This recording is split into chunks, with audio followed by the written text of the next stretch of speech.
আমাদের বাংলাদেশে 18 কোটি মানুষের হৃদয়ের যে নয়নমণি ছিলেন, এই 18 কোটি মানুষের বাংলাদেশের 3 বারের প্রধানমন্ত্রী ছিলেন, যাকে আপসহীন নেত্রী বলা হয়। আপনারা সবাই তো তার নাম জানেন না।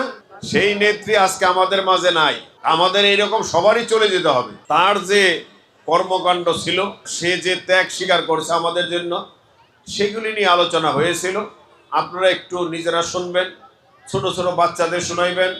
তাহলে যদি আমাদের প্রজন্ম মনে রাখে, এই দেশের সর্বসময় প্রতিটা মুহূর্তেই বাংলাদেশের একমাত্র দল বিএনপি এই বাংলাদেশের জনগণের পাশে ছিলেন। যুবক ভাই ও বোনেরা, আজকে থেকে ওয়াদা করতে হবে যে এইখান থেকে আমরা প্রতিদিন 5 ওয়াক্ত নামাজ পড়ব এবং এই দেশের জনগণের সেবা করব। বিএনপির নেতা কর্মীদেরকেও বলবো আমি, বিএনপি আপনাদেরকে পদ দিয়েছে জনগণের সেবা করার জন্য। আপনারা জনগণের সেবক হবেন, জনগণকে উপকার করবেন। বিএনপিতে কোনো নেশা, সন্ত্রাস, চাঁদাবাজের স্থান নাই। আমার নেতা তারেক রহমানও বলে, আমিও বলবো, আজকে যদি আমাদের এই যুবক ভাইরা নামাজ পড়ে, তাহলে এই এলাকার কোনো সন্ত্রাস থাকবে না, চাঁদাবাজি থাকবে না, নেশা থাকবে না। কোনো দরজা বন্ধ করতে হবে না যদি নেশাগ্রস্ত না থাকে, যদি সন্ত্রাস না থাকে। তাহলে কেমনে হবে? নামাজ পড়তে হবে।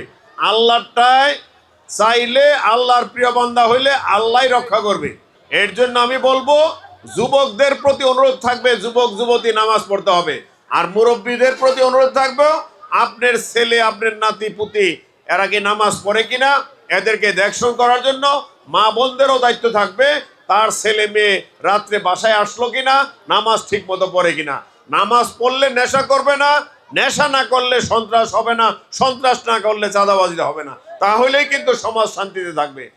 আর আপনারা জানেন, আমি কথা দিছি, এই মুন্সিগঞ্জ একে ইনশাল্লাহ বহু লোক বিদেশে যায়, তাদেরকে ভোকেশনাল ট্রেনিং এর মাধ্যমে ইন্টারমিডিয়েট পাশের পরে ট্রেনিং করানো হবে, যেন বিদেশে যাইতে পারে একজন টেকনিশিয়ান হিসাবে।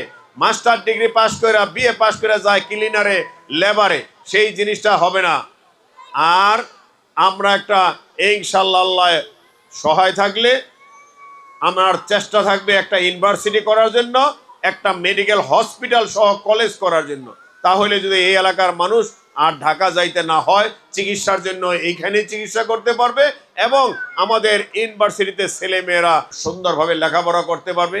তাহলে যদি আমাদের এই দেশের লেখাপড়ার মানের উন্নয়ন হয়, আর যে রাস্তাঘাট উন্নয়ন, যে সমাজের যেসব উন্নয়নমূলক কাজগুলো আছে, এগুলি ধারাবাহিকভাবে হবে ইনশাল্লাহ।